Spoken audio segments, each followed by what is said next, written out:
yeah. All right. So this is the after party. Woo! We just saw the keynote address from the Apple iPhone. And we got a lot of stuff to talk about. Woo! Are you ready? This is the after party. This is Eric from Easy Computer Solutions. I'm excited. Woo! Yes. Are you ready? Yes. Woo! Yes. Woo! Are you ready for the after party? Are you ready for the after party? Yo. Whoa! Somebody got their volume loud. Woo! Yes. All right, people. That was it. That was the keynote address. This is it. Apple, have they done their thing? Man, they dropped the mic on that. Woo! I gotta say, I was it was a little slow, but that Pro model looking nice. All right, so let's get into it, people. All right. Let's get into it. They did. All right. Let's get into it. All right. Let's start from the top. Right. Hey, I need y'all to fill me in because I didn't get a chance to hear it because my phone was going off. Okay. Well, I got plenty of notes. Let's get into it. The keynote address start off. And look, this was different because Tim Cook usually talk about how iOS is dominating in the market as far as the operating system. So he didn't even go into stats and that like that. He got straight into the keynote address. So hey, it is what it is. I mean, I ain't mad at him for that. But wow. All right, we go get at the top. Give me 1 second. Let me get this out there to everybody. Make sure we get this all out here because you know how it is. People say, "Well, they didn't get the stream. They didn't get the stream." Let's get into it. A lot of things that Apple talked about, they didn't really like. A lot of the rumors that we was interested in, as far as one more thing and all that stuff, that didn't happen. All right, so they came on stage and talked about Apple Arcade, $4.99 a month, gonna give you exclusive access to the games.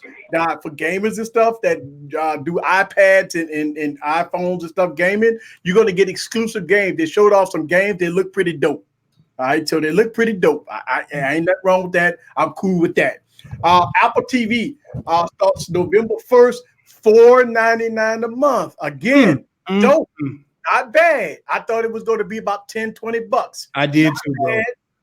Not bad. So I'm cool with that. That thing was pretty good. And if you buy a new iPhone, new iPad, new anything Apple, you would get Apple TV subscription for free for 1 year. That's dope. For free. So that was pretty dope. And shout out to everybody that just joined the stream. We're going to go through all the ins and outs. We're going to pick Apple apart. We're going to talk about the good, the bad, the ugly with Apple. So you're going to get Apple TV for free, the subscription for free for 1 year. Now, a lot of companies don't do that. They always, you get 1 month, 30 days, 7 days. Apple go give it to you for free for 1 month, which you got the, I like that, what you bought. Now, they showed off what it's called, eyes or see, whatever. Yeah, that's all coming from Game of Thrones characters, right? That looked like the boy from Game of Thrones that's starring in it. I'm watching Game of Thrones right now. Cassia, whatever her name is, her husband that got killed in season 1. He's starring in this show, so it looks pretty dope. He looks like a big, mean, rough guy. So that looks pretty dope. So that was dope. Then they came out with the 7th generation iPad. And look, here's the thing about this iPad. A lot of people criticize that it didn't come with smaller bezels and stuff like that. I see what they're doing here. Look, I am not knocking that the iPad need to be smaller bezels, but I think it's catered towards, the kids. They didn't want to kind of mess around with not having any bezels because I don't and look, here's the thing: they still got Touch ID on the thing, and plus it's a bigger display. So wait a minute, it's a 10.2-inch display, but it's still got the same characteristics as a 9.7. So yeah, they must the bezels down a little bit, right? Yeah, just a hair, but still but still thicker than an iPad Air's bezels. Right, $329. That's the key factor with the A10 chip. $329, right? And listen, I'm reviewing the tablet right now, and I mean the tablet costs 120 some more bucks, and it's not that great. And I'm looking at for $329, or even when you're looking at some Android tablets, that's about $299. Does Apple with iOS 13 with the Apple OS on it, does it give you more bang for your buck? Obviously, it does. So $329, that's going to probably be the best tablet out there, because the Galaxy S6 is what, $700+ so that's going to beat that. So I mean, it is what it is. Like it or love it, I think that $329 is a sweet spot for all the power you get for a tablet. Then they talked about the Apple Watch. I wasn't impressed too much about the Apple Watch. All day battery life, a compass. That now you can get emergency services without a phone. I think all of them is implementing that right now. Mm-hmm. And it got new colors. I saw that dope all black color. Ooh, yeah, that was stuffy. Yeah, now that looks sweet. All right, so yes, and guess what they did with the Series 3, $199, which a lot of people praise the Series 3 for being better than the Series 4. So that's a game changer. That is right. So the Series 3 at $199 right there.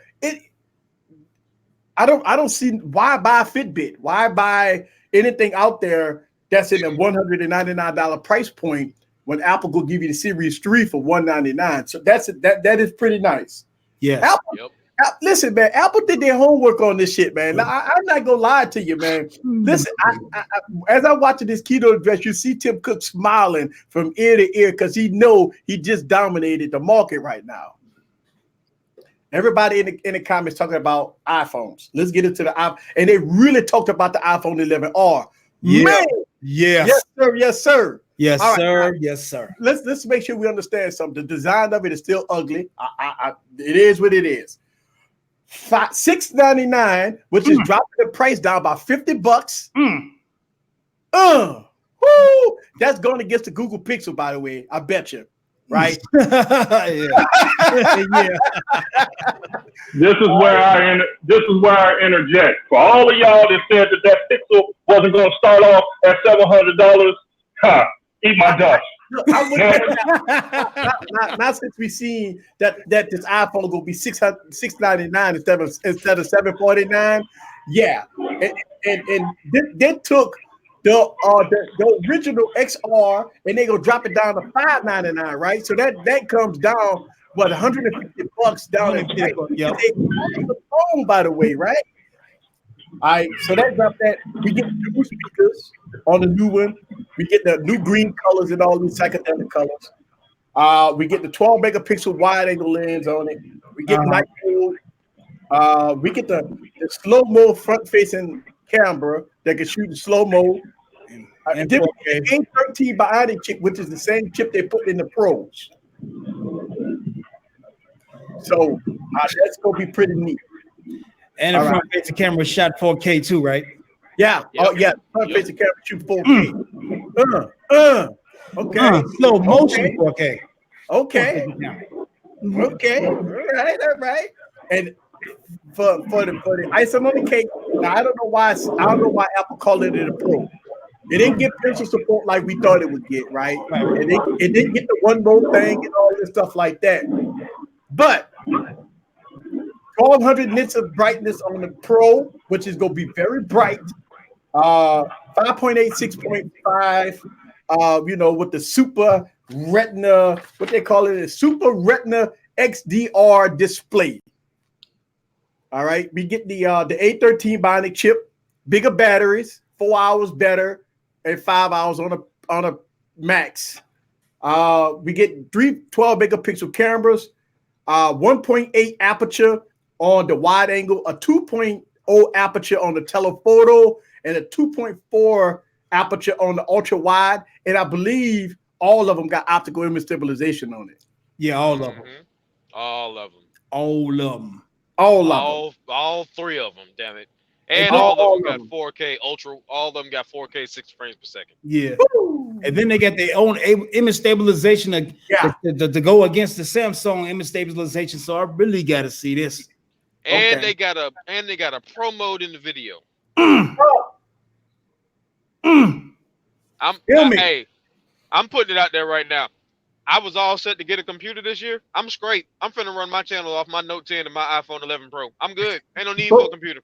But what got me that dropped the mic is that they teamed up with Filmic Pro, which I've made dozens. I love Filmic Pro so much.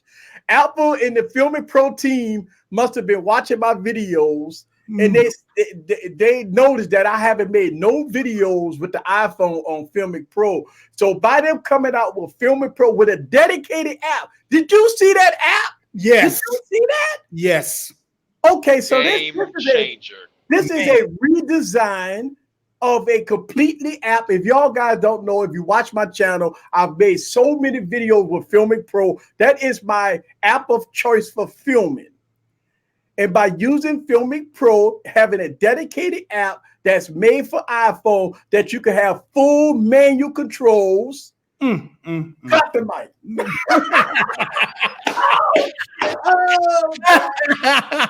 Easy come to spirit there, everybody. He had to leave for a second. Man. Yes, sir. Yes, sir. That Filmic game changer. All right. So, I mean, look, man, they just took a massive dump on everything out there with Filmic Pro exclusive to the Apple iPhone, especially with cinematic footage that people like us that we use. I use a lot of devices to do cinematic footage. They just took a massive dump on the industry when it comes down to filming on a smartphone. And listen, here's the thing. You can film on a smartphone. All you have to do is watch my channel. Watch Tanner channel. Watch dozens of channels. Filmic Pro makes it different. I promise you. One of the biggest problems that's filming on a smartphone is that you don't have no pro features, right? They call it pro, but it's really not pro. No. So having a dedicated Filmic Pro app on the iPhone, that is all right, bro. It's still an ugly phone. I don't like the design of the phone. This is you understand something, right? But Apple came up there smiling from ear to ear and did some stuff that was pretty interesting. Y'all thoughts? Well, my thoughts first and foremost, thank God it didn't look like this. Oh my God. Thank God it didn't look like that. You know what I'm saying? It looked a little bit better than this. And that's my first thought. I'll pass it on to LB or somebody else. Funny Mike, you was there because LB said he's catching up. My first thought is that green looked like some money. Yeah. That green looked like some money, boy. I ain't gonna tell you no lie. That green, boy, when I saw that green, I said, money, give me my money. Give me my money. Oh my God. From the price point to the features and everything, I think Apple did an excellent job this year with it. Man, dropping the XR, which is now called the iPhone 11, down $50. That's a nice look for the budget conscious people. I'm not gonna call you peasants or nothing like that. For the people who's budget conscious and everything and want to save a couple of dollars but still have iOS in their hand, $700 for two 12 megapixels cameras on the back and everything. Man, that's a hell of a deal. And with all that technology in it. Then for the pro models of the iPhones, they really came with it. Seriously, with the Filmic Pro, I was shocked. I ain't see that one coming, bro. Yeah. So is the overall pricing lower on all the models? No, this on it's the same. So it's the same price as last year's model, $1099, $999. But the R went down to $699 instead of $749. So the R went down in price, but you get extra cameras and you get the A13 Bionic chip and all the bells and whistles. Wasn't there a model of the iPhone last year for like $1,200? No, the Pro models went down as well. Yeah, because last year the 11 Pro, the 10s, yes, 10s last year started off at 1100. Yeah, yep, like 1150. Yeah, it was like 1099, and then it was like I think 1199 for the 256, and then like almost 1300 for the 512. So by them dropping it to 1,000, yeah, they dropped it down. Somebody got some noise in the background. Yeah. Okay, that's LB. No, that's LB. Okay. So some people keep putting in the comments, Apple is giving you the 18-watt charger in the box. Yeah, we got to mention that. Yeah. Listen, Apple have got. Wait, hold on. Why are y'all clapping y'all hands with an 18-watt charger? Because it's about time. We trying to have that little shit ass charger, man. What the charger was, like 5 watts?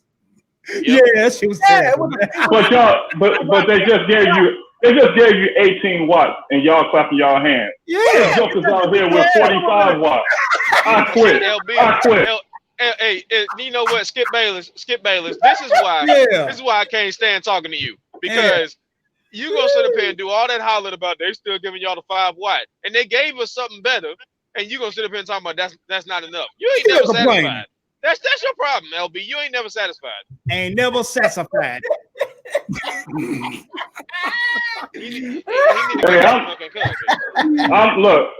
satisfied. That's why you won't see me with no doggone 18 watts. You got jokers out here with 45 watts.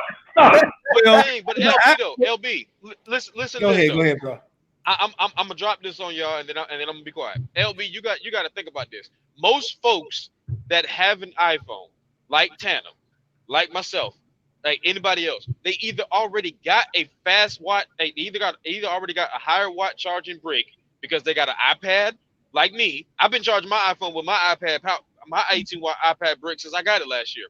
Or they got a MacBook Pro that charges the iPhone faster.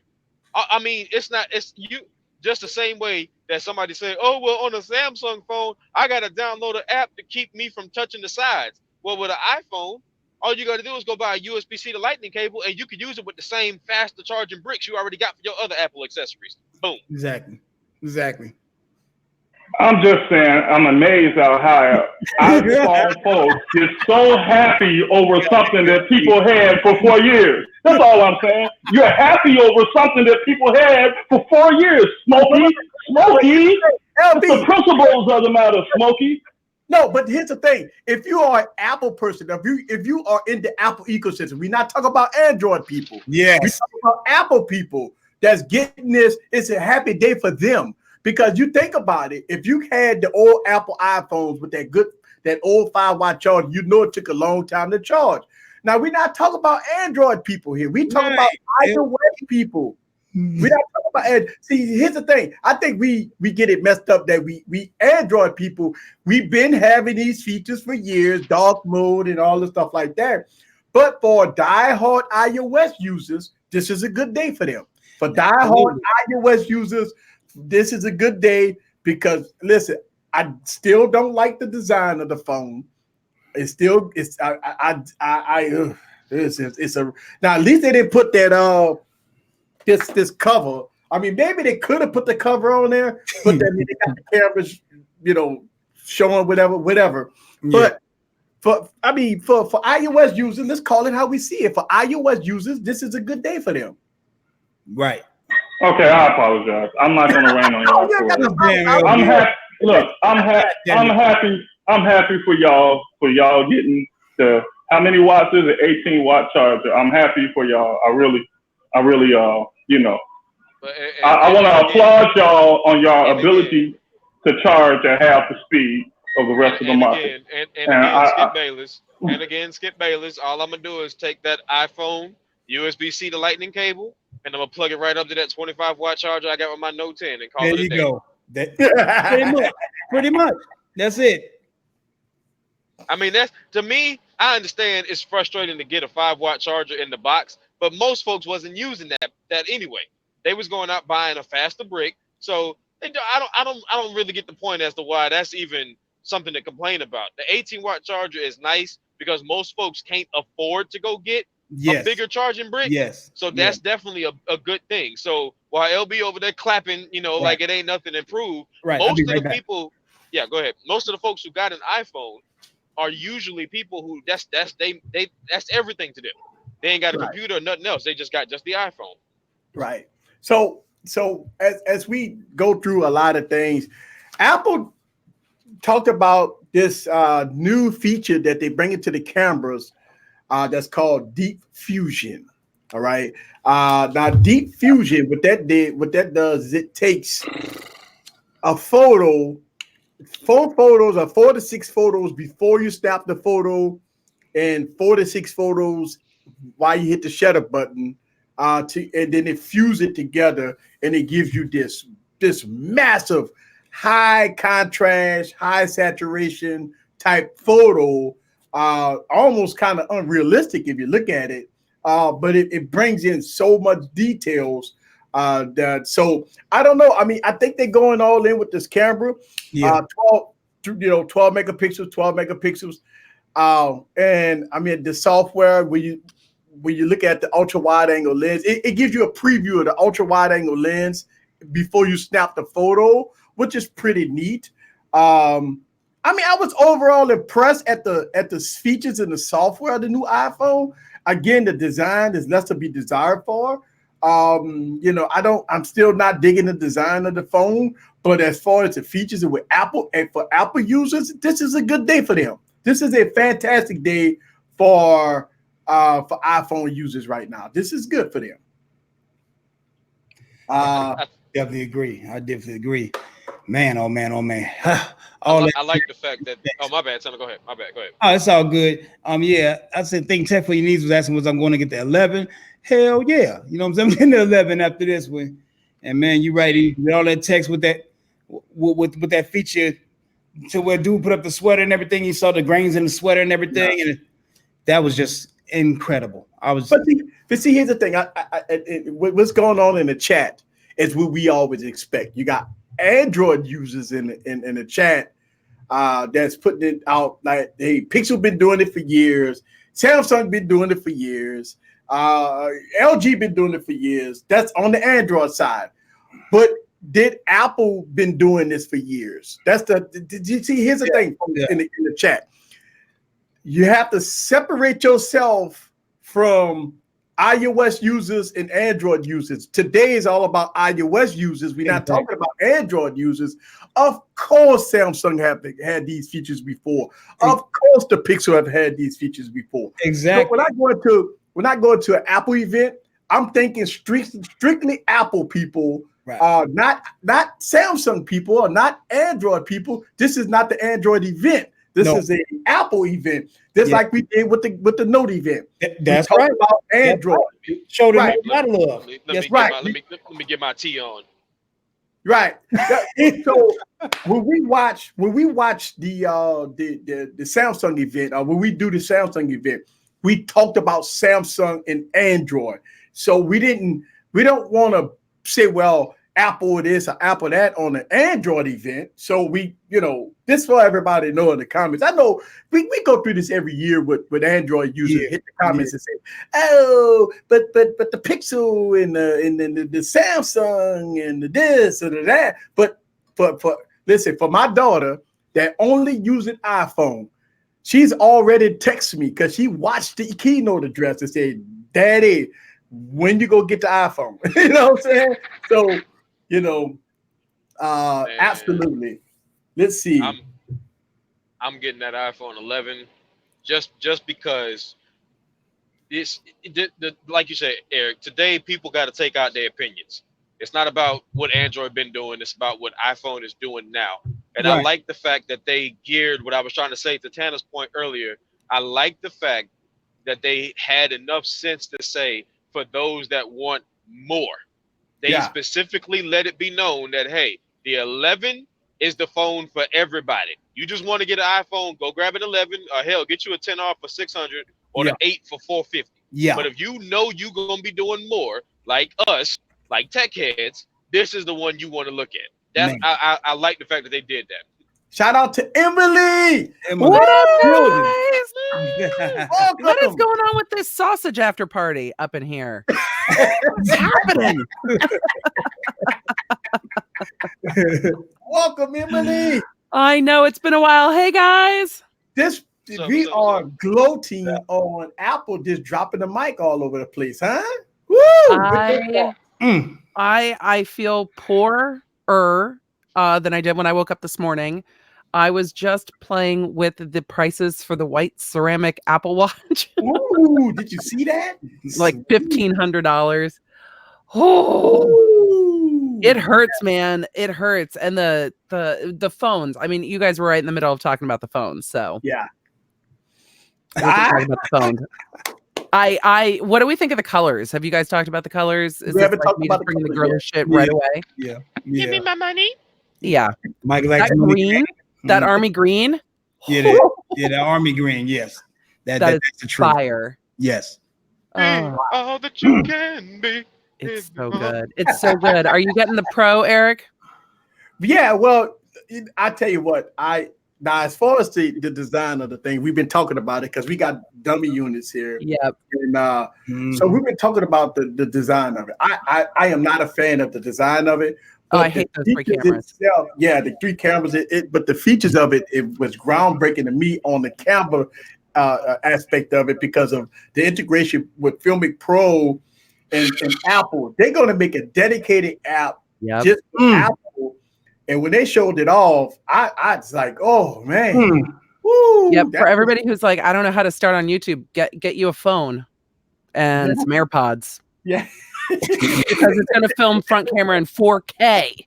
Yeah. Like I'm not gonna be carrying around a rig with like a mic hanging off it. I'm gonna have AirPods and a phone on it, maybe on a tripod. Yeah. All right. It's definitely, if you look at it that way, depending on what you do, if you do a lot of film, that's still cheaper than some of the higher end cameras that 4K film. And then with remote miking, I mean, you could set that up and film just about anything with one AirPod in. For us ladies, you could even cover that AirPod in the hair and nobody would know you had it in. And you can remote mic to a camera.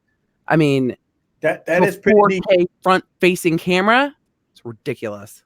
So when we and a lot of people probably we didn't discuss about the mic part of it. How you think the AirPods would sound by doing the remote mic with the I do that a lot right now, but the front facing camera is not great. So unless I have someone to help me set up or like a mirror to see the back display, I try to film with the back camera. But the ease of having that front camera 4K, it sounds great now having one AirPod in and recording. It's going to be so good. Yeah. Yes. I'm really excited by it. I'm excited about the colors. I'm not excited about that price. I am excited about that Apple trade-in program though. Oh yeah. You know what? Is it the first time they're doing that? First time they're doing it. Right. First time they're doing this Apple trade-in like that. And normally you go through the carriers. So I've always purchased, in the last like 4 generation phones, I've purchased through Verizon. 3 generations I've purchased through Verizon. Because I could just trade it in and just keep on the payment plan. It's like just what I take my money. But I was playing around with prices, and for the phone I would want, I could buy it outright for under $600 when I trade in this phone. So that starts making, 1, it's environmentally friendly, but 2, it starts making some really interesting options for people who've already paid off their phone. Sure. So if you have a phone on payment, go to your carrier today. You can pay it off. It was $60 to pay off this phone through Verizon that I got last year. So I gave them the $60. I was like, here's the $60. I'm going to switch to the Apple payment plan or pay it outright. Cause it's like it's about half the cost of the phone if you trade it in, and they're doing a trade-in for the watches. I was digging around on the website to find that. So you get about $115 back for the newest model watch, and then it goes down from there. But I mean, it's pretty cool. So and again, I see the comments coming in, and these Android fans. It's always like this. We have an Apple event. You got Android fans and the Apple party, and I see people say Samsung is better. Look, I'm not disputing the difference between if Android is better than iPhone. we discussing Apple today. You know what I'm saying? Like it's like for Apple people that don't buy Samsung phones, they don't care about Samsung phones. They don't know nothing about Samsung phones. They don't give two dillies about Samsung phones. This is good times for Apple people right now because they get stuff that they ask for. 18-watt charger, right? Yes. So, I yelled at the computer as I was watching that. I yelled 3 times, like screamed at my computer 3 times during this keynote. One, a friend of mine was in the keynote during the Apple Watch Health segment. And I literally screamed because I had no idea he was going to be in it. 2, when they announced the fast charger, I was like, yes, I can stop using that iPad brick that I've been using to fast charge. And 3, when they changed the pre-order time. That's what I use. Yeah. When they changed the pre-order time, I was cursing at my computer. Yeah, the pre-order time. Y'all don't get it twisted. They changed the fucking pre-order time. Yeah. So it's not like you got to be early in the morning and stay up all night and all that stuff like that. It's 5 a.m. Pacific. So for everybody East Coast, it gets better for y'all. Yeah. For everybody West Coast, I used to just stay up till midnight, order, and go to bed. Now I have to wake up at 5 a.m. What? Well, all right. So a lot of people. All right. So let's talk about the rumors that didn't happen. Pencil support supposed to be one more thing, but we didn't get it. One more thing. No, one more thing. And there was going to be AR glasses. That didn't happen. I can't see Apple doing AR glasses for a while because they've been really diving into the TV and to the experience in the TV. So if they're going to do anything AR, I don't know. I think it'll be something combining the phone with the TV first before you would ever see a glass. Yeah, that makes sense because they was pushing that Apple TV Plus real hard. But I tell you what, let's do the recap real quick. Apple Arcade. $4.99 a month, exclusive games just for iOS. You know what? Here's the thing. So I enjoy iPhone gaming quite a lot. I was a systems-based gamer before that, but I like iPhone gaming because I'm busy. My kids ask for a goddamn new game every other day because the freemium games, they hit a wall and I won't let them pay money. So then they get bored and want a new game. $4.99 a month, I will pay Apple Arcade $4.99 a month, whole family. That means if you got kids in college, they can be on it. Whole family. Right. Take my money. Oh, and free for a year if you buy a new phone or a new computer. Right. Free for a year. Free for a year. Yes. With a new phone. I'm buying it. My kids are going to lose their minds. I hope you can parental control the age restrictions on the game. Mm-hmm. My kids are going to lose their minds. I'm so excited about it. I'm so excited. Let's talk about the Apple TV. Apple TV Plus.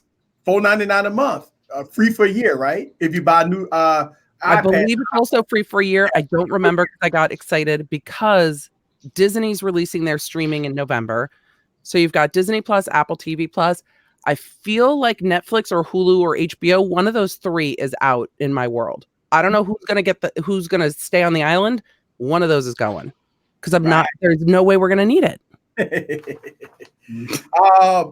The new iPad 7th generation, got a new chip. 329. It comes with a 10.2-inch display, so the display got a little bigger. People complain that the bezels. I think they had to slim the bezels a little bit to put the bigger display. So I don't know. Right now with a lot of people say they want bezel-less, but I'm okay with it. I mean, I have an iPad Pro that still have a bezel on it. So, I mean, I'm cool. I don't mind some bezels because once again, in the way I see it used for my family, bezel-less will mess up my kids because they will be multi-touching things. They don't mean to multi-touch all the time. So I love having a little bezel. When I think about bezels, if you ever noticed tablets, Android tablets, like kid-friendly Android tablets, it has bezels, big bezels. Right. This is not for the pro users. This is for the average person that want to get an iPad. I think a lot of people get it all mixed up because truth to be told, if you look at a Samsung tablet, that tablet is $700, right? We talk about $300 tablet. So when you talk about with the kids, it's bezels, people. I would rather bezels on that than anything. The Apple Watch Series 5, they talked about always on display. Yep. All day. What do you guys think about that? Do you care? Not really. The Apple Watch really is But you know what what I really care, that the Series 3 is $199. A lot of people is better than the Series 4. So a lot of people say, well, they like the Series 3. They ain't worried about the EKG features and all that stuff like that. They should be after those videos. I almost started to cry. Like Apple pulls on my heart. When they released that first ad for FaceTime, and it was like parents FaceTiming their kids and grandparents and like families FaceTiming, I almost burst into tears. We rarely do that, by the way, though I thought I would do it all the time. But the always on, the EKG features, first of all, I bought Apple Watches for my parents for the fall features and the EKG features because my dad does have AFib, and it has allowed him to not wait 2 weeks to go into the doctor to check his heart rhythm. So he can actually call the doctor and be like, my heart's out of rhythm. And they can tell him if he needs to go to the hospital or not to deal with it, which is huge. But to see it monitoring everyone's health, and I trust that Apple is secure. When they say that your health data is not shared, I trust that because nothing has shown that Apple does leak that kind of stuff or that it is not encrypted. So when they show that health data, I mean, my Apple Watch knows if I'm doing better or not doing better. You can track how your heart's doing. And the new features in health in iOS 13 are great because it shows you literally an arrow going up or down if you're doing compared to how you were doing last week. So it's starting to track trends. And they're going to be using these in Harvard health studies, a women's health study and a heart health study. I am loving the health features in Apple Watch. I am not loving that I want a ceramic one so badly, and it's so expensive. Yeah. It's so expensive. There was a comment here. This dude from the news got trapped under the house, and he had exploded. His Apple Watch called 911 and saved him. Yep. There were crazy stories about the Apple Watch saying, hey, your heart rate's too fast. Not just AFib, but your heart rate's too fast. You should go to the doctor. And the stories of people going to the doctor and having their lives saved by that, it's crazy. Yeah. So, I mean, overall, I think this was pretty solid. Now, if you go back and look at last year's, this time we was on here like clowning Apple, like, oh my God, what did we see? It wasn't that great. I mean, the Max was okay. I mean, the phones was okay. The services, I mean, it was okay. But I think Apple have, look how Tim Cook was walking up and down the street. Money was coming across his brain. He was thinking about, oh boy, it's going to be some money making in 2019. Yep. Fire. I think that green Pro phone is going to be hard to get your hands on. Oh yeah, it's definitely because it's a new color. That green's going to be hard to get your hands on. I think the iPhone 11s probably won't sell out in most models and styles because there's so many varieties. I was surprised to see how many SKU numbers they were releasing. I really was. So many different color phones, and I was really surprised by the green. I wasn't expecting that in the Pro. Yeah, I think the iPhone 11 models are going to sell to like the iPhone 7 converts and stuff like that. Yep, absolutely. They're the right size. They're going to be the right price. They've got almost all the functionality. I think almost everything you want is in that phone, unless you want that 4K front-facing camera or those 3 on the back. And I hate the way those 3 cameras on the back look. They're stupid looking. But you're seeing it become about functionality, right? It's like function. And for me I can't see myself traveling with the camera at all. I used to travel with a camera backpack with a Canon and all the lenses. I mean, to be able to travel with just this and take video But let me ask you a question. Now, since Apple about to drop this phone with the cameras on the back, watch the copycats. Now, truth to be told, a lot of people would say that Apple copied off of somebody else, but watch the trend as you've seen the Google Pixel about to come out with the same camera array. Don't. It's ugly.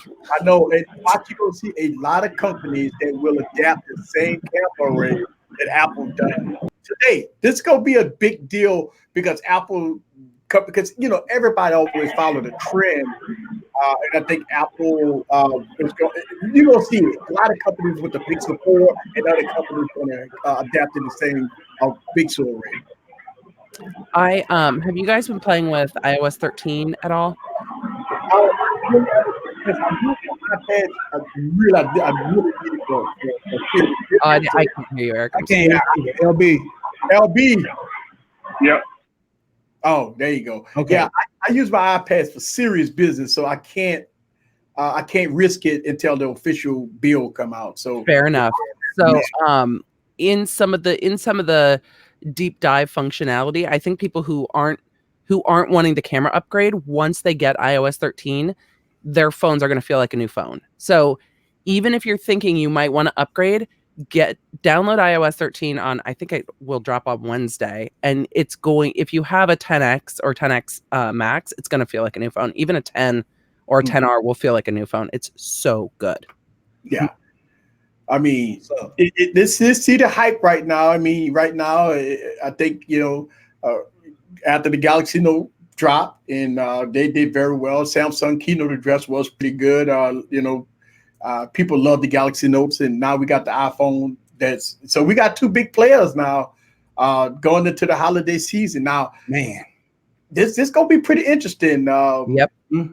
Going into the holiday season, and I'm shocked that LG haven't been a big player with the LG V50 because it's restricted. That you can't buy it unless you're in a 5G area. And yes, you could buy it, but you got to jump through a lot of hoops.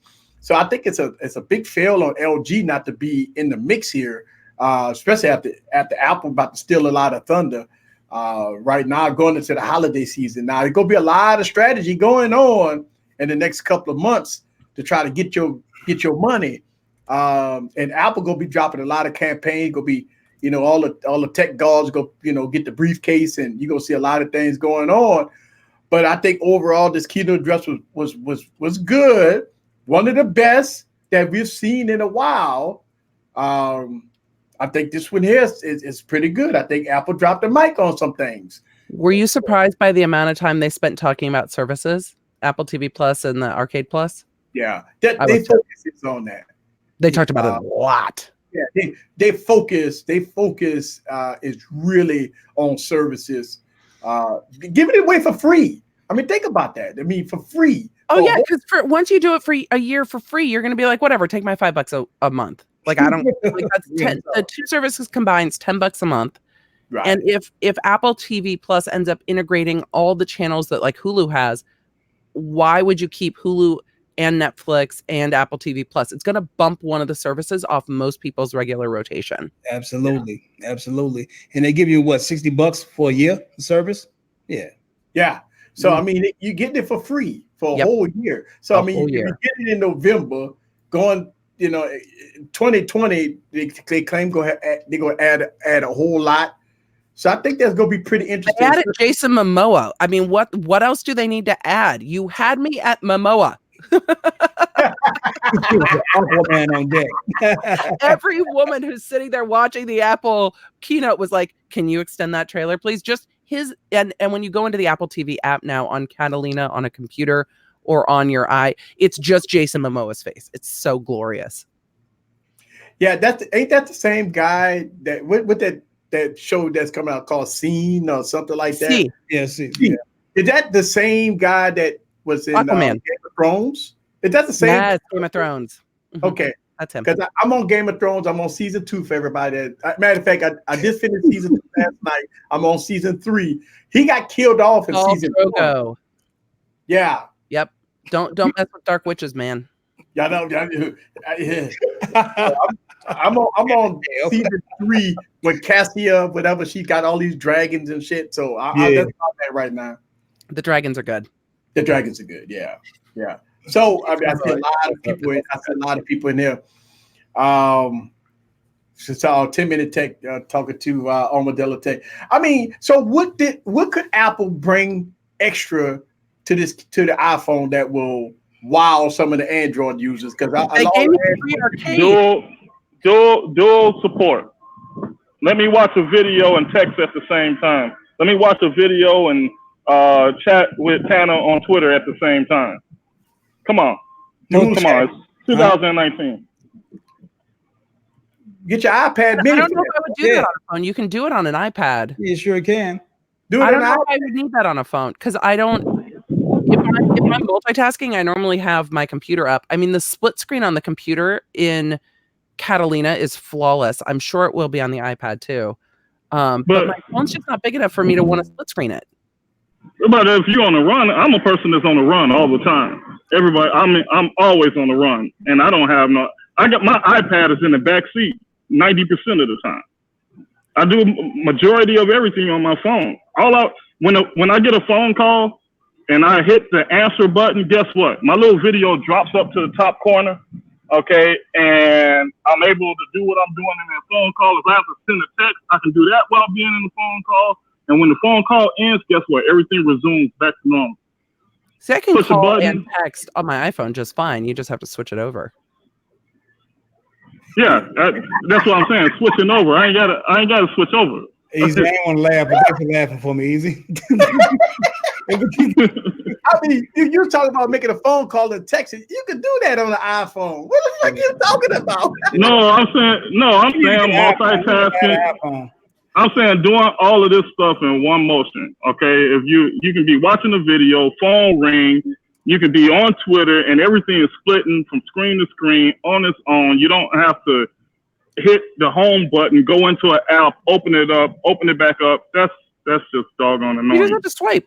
It just swipes. It's not a thing.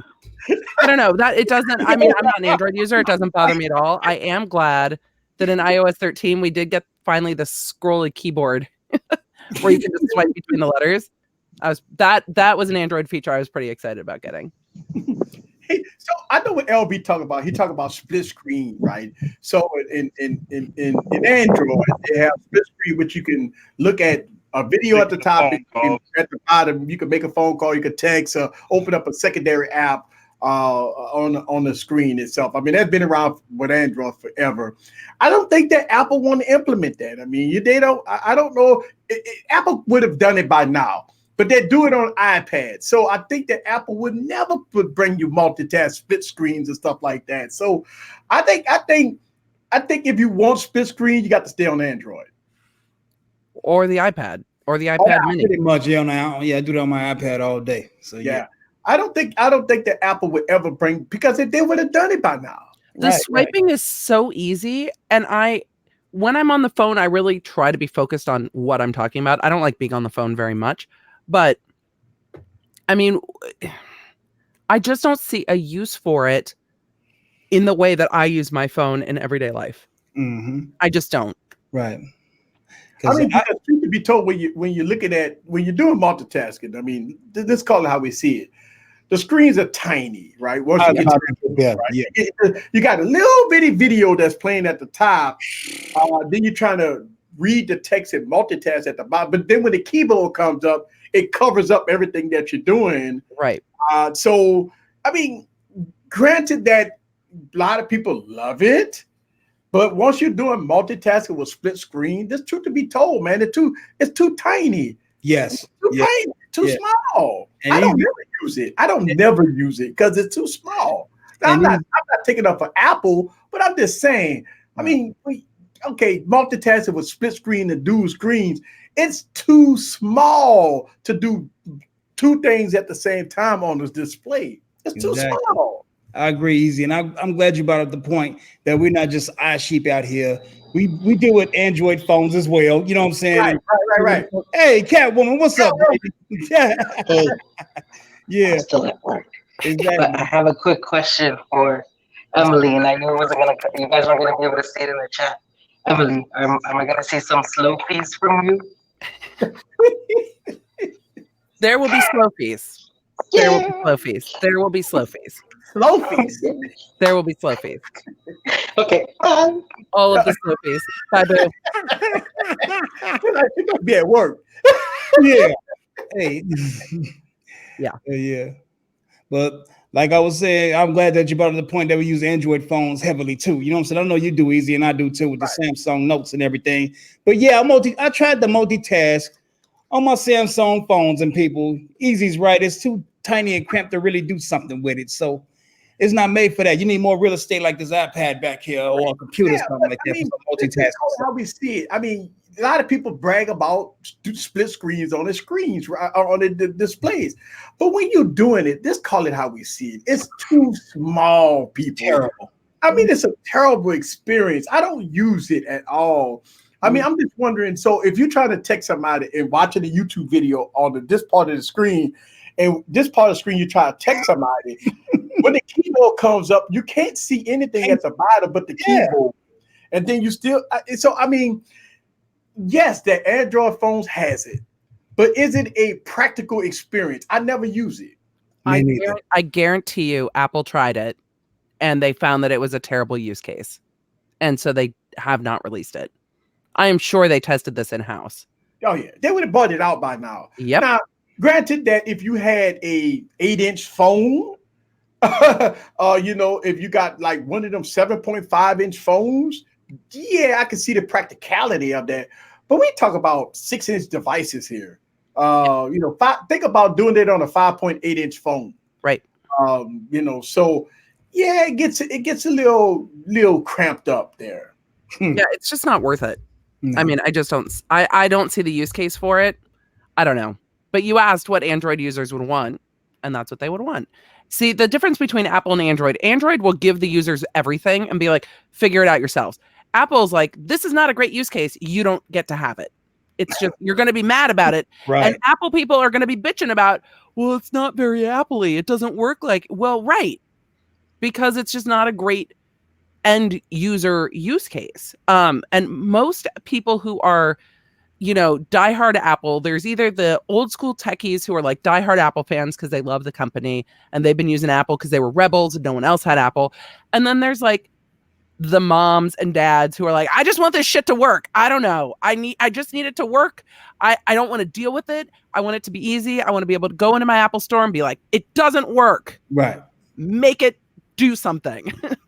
I mean, truth to be told, you do have the older generation. iPhones is a lot easier to give to older generation and because it's just you just tap the icon and it works. Yep. But when you're trying to force split screen and all kinds of stuff iOS caters to two different generations. You got the millennials. Anybody that's 25 and younger, they all go have iPhones. All you have to do is walk into a high school building and look at all the teenagers, or walk into a mall. Look at all the teenagers' hands. They will have iPhones. Point blank, period. I mean, you will see 99.9% of every high school student will have an iOS device in their hand. I mean, middle school kids all have iOS devices. Right. All of the middle school kids at my kids' middle school have iOS devices. Once you get into the elderly, again, two phones, talked about, see it here. Yes, I will give my grandmother a iOS device. I wouldn't even think about giving a Note 10 and say, hey, this is how the S Pen works. You can write this split screen. You can move your icons here and there. You can change your backgrounds and all that. No. You know what I'm saying? So I do like iOS for the younger, because listen, I don't know. You put a Samsung, and I did this. I gave my wife and my daughter a Note 8, a Note 5. I don't know when the Note was, Note 7 before it burned up. And my God, it took them 45 minutes for me had to take them phones and give them iPhone. They hated it. They hate the Note. Even when I showed them the Note 10, I said, man, this is the best phone. They put that phone in their hand and they absolutely hate it. I can't listen. iOS people don't like Android phones. Right. You have to put in work. Absolutely. They want to just turn it on and they want it to work the way they think it's going to work. Yeah. Like, you need a predictable use case. And that's what a lot of people love about Apple. And that's what a lot of Android people don't love about Apple. They're like, I don't want this company making the decisions. Give me the keys to the castle. And it's where like Apple and Tesla are fighting, because Tesla won't let CarPlay onto the cars, saying, we're not giving you full access to our system. And Apple's like, well, we're not giving you full access to our system. So there's no interplay. And you get Tesla acting like the Android. It's like, well, if we don't have full access to it, we don't want full access. We don't want to allow you in. But I think that's what Apple people love about Apple. It just works. It's simple to figure out. And even when they iterate, they upgrade things so slowly. It's like, okay, first we're taking away the headphone jack, and then we're going to slowly phase out the headphone jack. Then we're going to slowly phase out the home button. They don't do it just in generation after generation. They phase things out so that my kids can figure out how to use it. I am more techie and I love it and can do a lot with it. And then my parents can still figure out how to use it. If my parents got a phone into split screen by accident, they'd be calling me going, it's broken. I don't know how to, I can't see. It's no. Get out this I don't have time for that shit. Yeah. And so the comment is, why do we rank iOS for kids? I don't rank it like that. Let me tell you why I say that iOS is for everyone. But if you look at the teams, they all got iPhones. But if I want to give my parents a phone, I would not give them an Android phone. Then it'd be iPhone. But people like us, even us techies, we used to have an iPhone or Android phone. But mostly your tech environment techies, they're like Android because they like to change their home screens. They like to do this. They like to go to Good Lock and they like to change everything. They like to do this. They like to make their phone customizable. And that's what Android is for. Right. I don't knock that. Android is very good at customization, very good at a whole lot of different things, because you can do more with decks and stuff like that. Yes, I would agree that on Android you can do more, but simplistic and to get the job done, iOS has an ecosystem that cannot be beat. This sure we understand that. When it comes down to iOS, it's nothing out there that can beat the ecosystem. Nothing.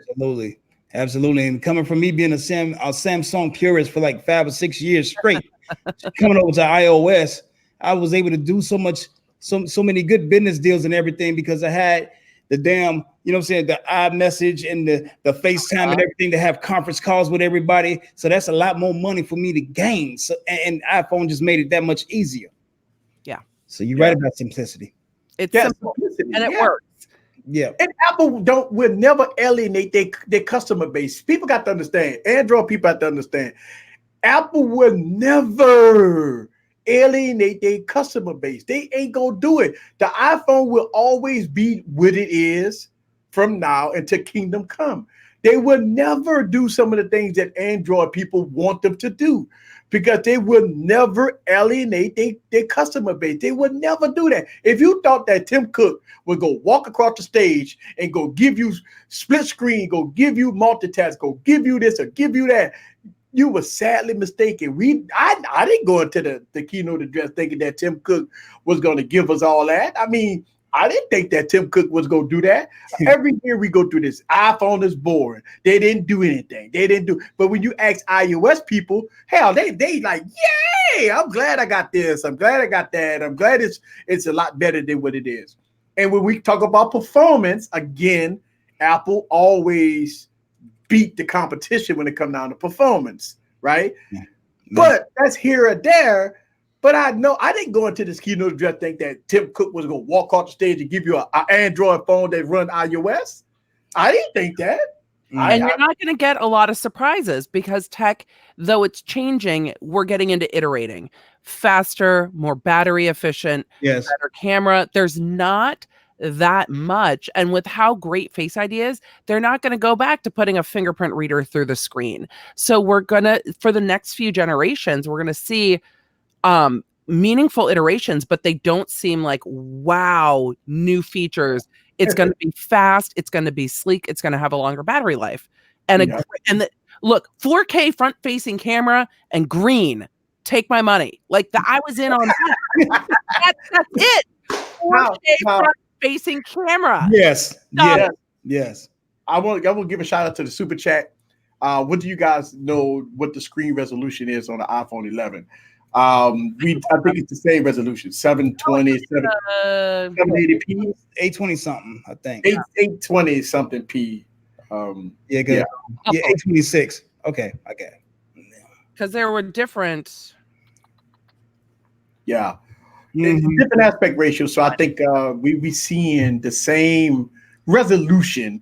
Now, Is it the iPhone 11 Pro Max? God, that name. Why Apple? Why put a Pro behind that name? But let's call it how we see it, right? At that price point, they had to justify it. You have to, when you start at $1,000, you have to say Pro. I mean, I think that's what it is. I think it was marketing is why they called it Pro. Here we go. We got somebody that's new. Apple After Party. You sound like a basic person that doesn't like change. Apple has been the same for years, and it shows in what their sales. Nobody's interested in iPhone besides people who follow trends. Yeah, I don't think that's true.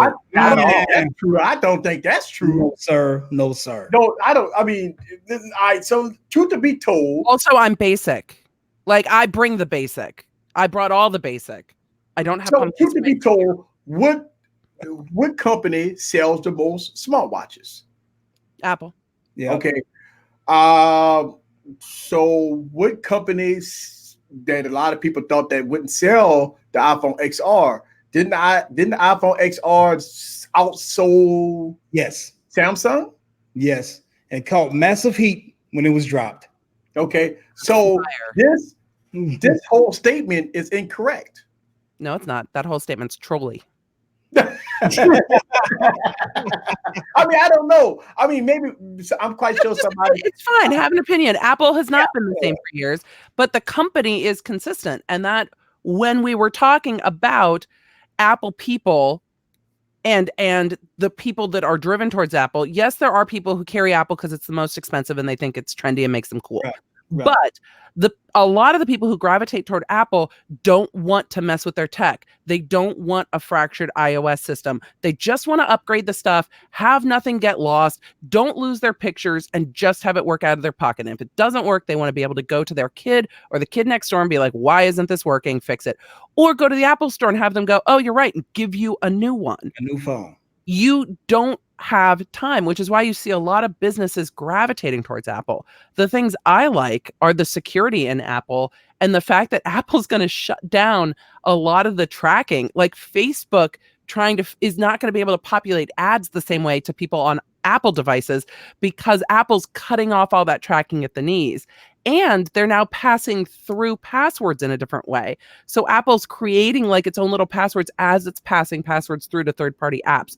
So they're going kind of deep dive on the security end to make sure that their users are safe, to the point that Apple fights with both the US federal and state governments on not turning over information because Apple can't even decrypt it because it's on phone encrypted. So, I mean, you can say that it's basic and it's the same, but I kind of like knowing what to expect from my phone.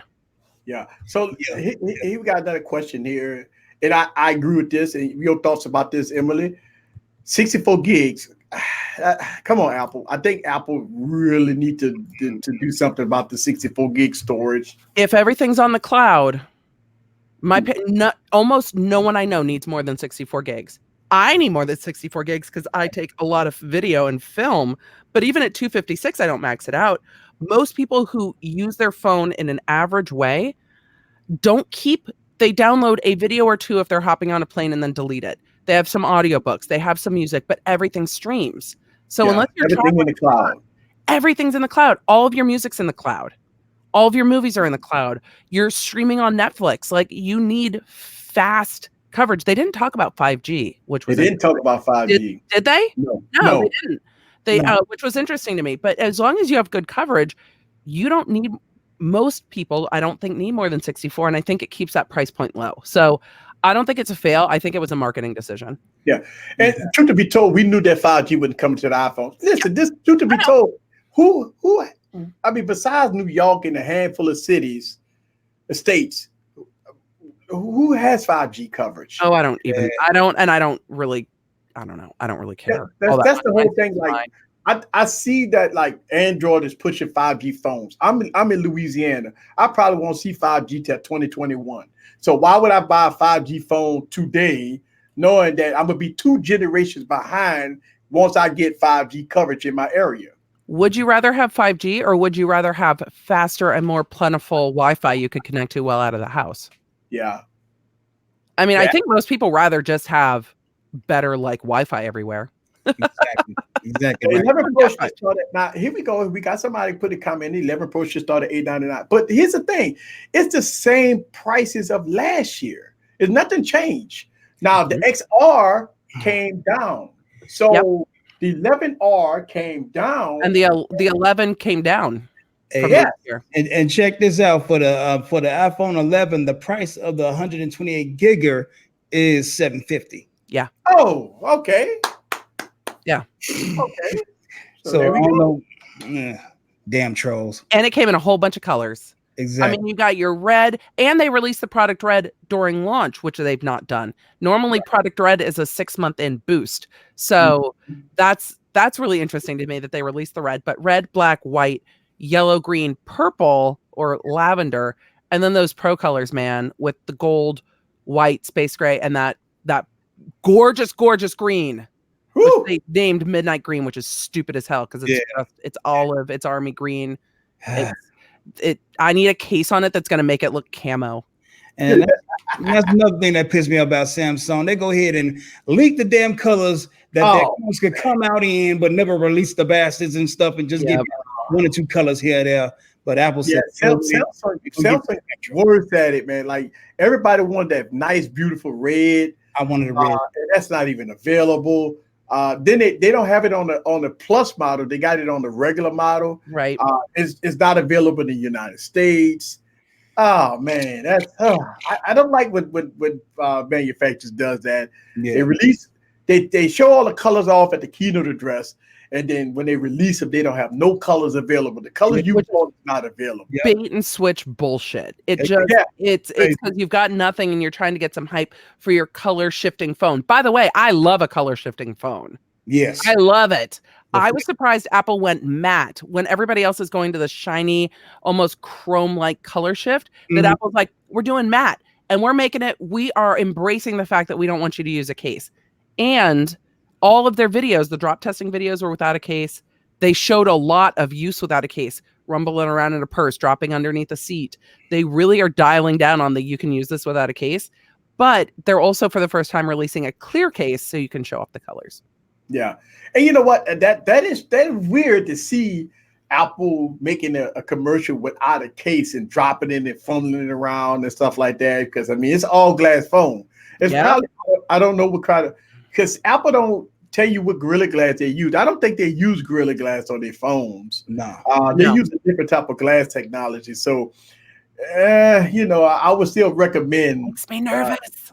I would still recommend a case on that device for sure. I never replace phones. This Max, after going from the 10 back to the Max, I had to replace this phone twice because I cracked it, dropping it on corners. So it in the corner and then it just spidered. It was switching from the smaller phone back to the bigger phone that I kept dropping it. So but I see a lot of people, especially the men in town, who don't want the case grabbing on their pocket when they pull their phone out of their pocket. Most of them don't have cases on their phone when they stick it in their pocket for the day. I need a phone. Look, man, y'all know me. The chat that hasn't seen me in a while, I play a lot of Pokemon Go. You got to have the pop socket so that you can play the games on the phone. So for everybody that's new to the stream, go ahead and hit the subscribe button. And we do Wired Wednesdays every Wednesday that we have some fun. And we do live streaming every Wednesday. And I drop tons of videos every other day.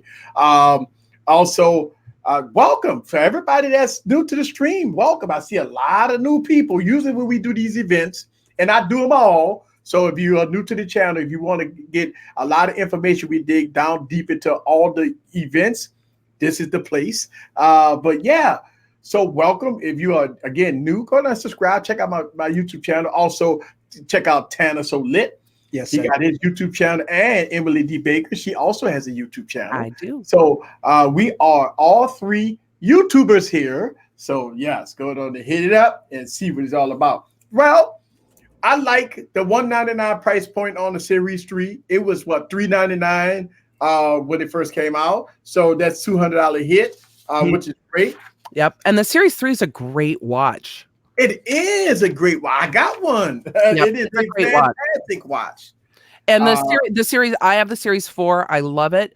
I probably won't upgrade my watch this time. I really want that ceramic watch, but money. And when I have to prioritize the two, that new phone is happening. I will be up at 5 a.m. angry because I'm going to a concert Friday night, but I will be up at 5 a.m. to order the phone and then go back to sleep.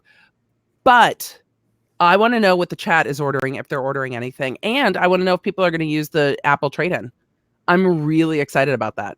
So what really what's the dollar amount of some of the trade-ins? $600 for this phone. Woo! 600 trade-in. And I saw people saying I would just sell mine. I get that I could probably get a little more if I was to go sell this. I don't want to deal with it. I don't want to deal with people. I don't want to deal with Venmo. I don't want to track anybody down. And when you go to the Apple website right now, you can play around with the pricing on the phone with the trade-in. So you can sort it all out right now and see exactly how much it's going to cost you for Friday. I love that. And you can save it to your favorites. Go on. And if you have the Apple card, if you haven't applied yet, I'm sure they're getting slammed with applications. But if you do the monthly payments with the Apple card, you get 3% back in like daily cash. I know I sound like an Apple commercial, but they've made it really, really beneficial to stay within their universe. They're like, you got an Apple card? I don't have an Apple card yet. I need to apply for an Apple card. I didn't. I use one credit card. I have a travel rewards card for work, and I have an Amazon rewards card for my life because I buy everything on Amazon. But I kind of think I need one now. I want that daily cash. Hey. So anyway, they made it really simple to stay in the universe. But if you go to Apple, you can play around with it. And this is the earliest I remember that they've put it up where you can play with pricing options. So you know what you're getting in for. All right, so here we go. We got another Android question in there. Why would anybody buy a 64 gigabyte iPhone in 2019 when the competitor Samsung give you 256 gig as a minimum base storage? Samsung also give you 600 plus $200 credit, which is a much better deal. I think it's 150 for the credit deal at the Samsung store, not 200. Yeah. And I don't think Samsung give you 600. That deal is over. That deal is over. Yeah, that was with pre-orders, and I think they did it like a week after the phone came out. But you cannot get $600. I don't think right now for any device to trade in. I don't think you can do that right now. But we talked about this. If you are someone who streams your music and your videos and everything, and you want a new iPhone for the new camera bumps, and you don't want to pay a ton of money for it, that's why. I mean, if you use you're not taking 4K video, you're just using your phone for email, phone calls, mobile gaming, and streaming, you don't need more than 64 gigs. Plus, when you look at marketing, when you look at the psychology behind marketing, most purchasers and most consumers will buy the thing in the middle, which is your 256.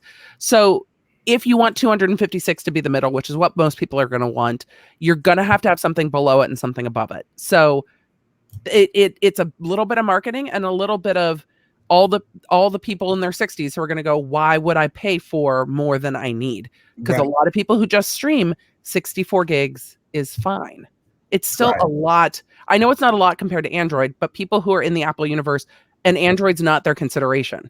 So if you're in the Apple universe, you're not thinking, my Android could be this or my Apple could be this. You're thinking, which of these three apples am I going to buy? Which color do I like? And can I tolerate this freaking camera bump? Then for extra storage, they can go ahead and create a quick Gmail address or two and more storage. Yep, exactly. So there's a lot of ways. And most people who use like an Amazon Prime, you can use Amazon Photos. I mean, there's so many cloud services to offload all your shit. It's just, it's a no-brainer. But for me, I don't want to have to worry about my 4K video. So yeah, I'm going to go with the middle one. But easy, if you go to the pricing, if you go to buy, you can start to play around with that trade-in pricing. It's really cool. Okay. Thanks for taking us to the site, E. Yep, go to view pricing. I was playing around with this earlier. You can tell I'm ready. I'm ready. Yeah, I see. I'm ready. There we go. Okay. Do you have an iPhone to trade in? Yes. Select your model. iPhone XS Max. Is it in good condition? Yes. What color do I have? Black. I got 64 gig. It's a AT&T. So $99 with your trade-in. So wait.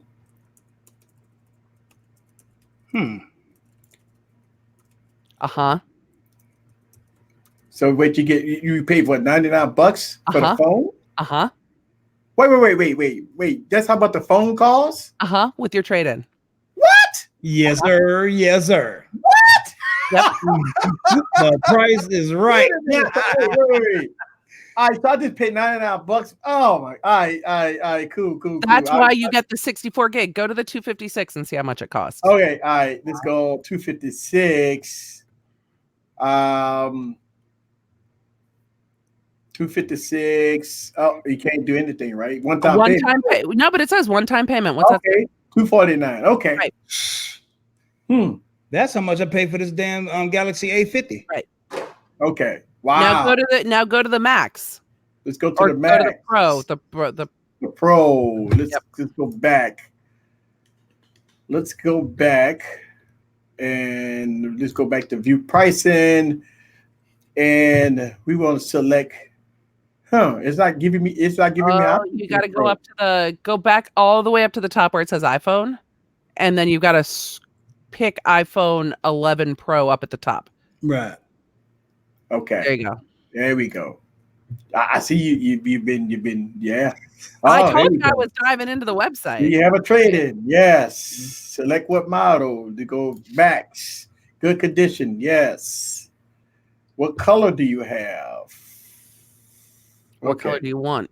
Oh, wait. Which one I want? I want the Pro. That's the Pro Max. There you go. Green. Let's go 256. Have the AT&T. One-time payment is $649. Yep. $649. Damn. Okay. For the Max. If you go less than the Max, it's going to be less than that. I press let's go 64 gig. Oh, $499. For the Max. For the Max. $499 for the big one. Okay. So you get the phone for $499. That is awesome. Now get out of the Max and just go to the other one, and you will. It's even less than that. Right, the Pro. If you just go Pro, 64 gig, right? $399. People, wow. Okay. You trade in your phone. I'm telling you, I love this new program. And Apple gets to now advertise that they're environmentally friendly, and they've bumped their recycling program. And I imagine they'll take the best condition phones and refurb them for the trade-ins when people break their phones.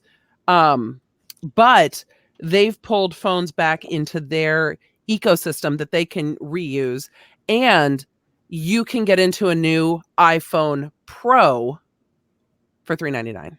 Wow. So I know everybody's like, you can sell it for more on eBay.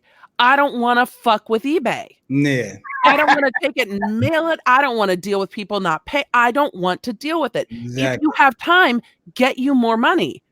I don't have the time. I don't have the time to mess with it. No, it's not rigged. Two phones. This is what it is, Brody. Just numbers. Yep. Yeah. Wow. The path is math, friends. I'm just saying, you can pretty easily. And then if you just pay it outright, when Apple does their pricing plan, they don't bump the cost. So they're not charging you interest, which is pretty awesome. That's like the phone carriers bump it a little bit. Apple's not bumping it. But if you pay the $399, you're out the door. And then if you keep it in good condition, you just trade it in next year. That's nuts. And then it just rolls and rolls and rolls. So it's like that. It's like back in the day when you did the 2-year contract and you got the phones for cheaper. This is the new version. I'm excited by it. Yeah.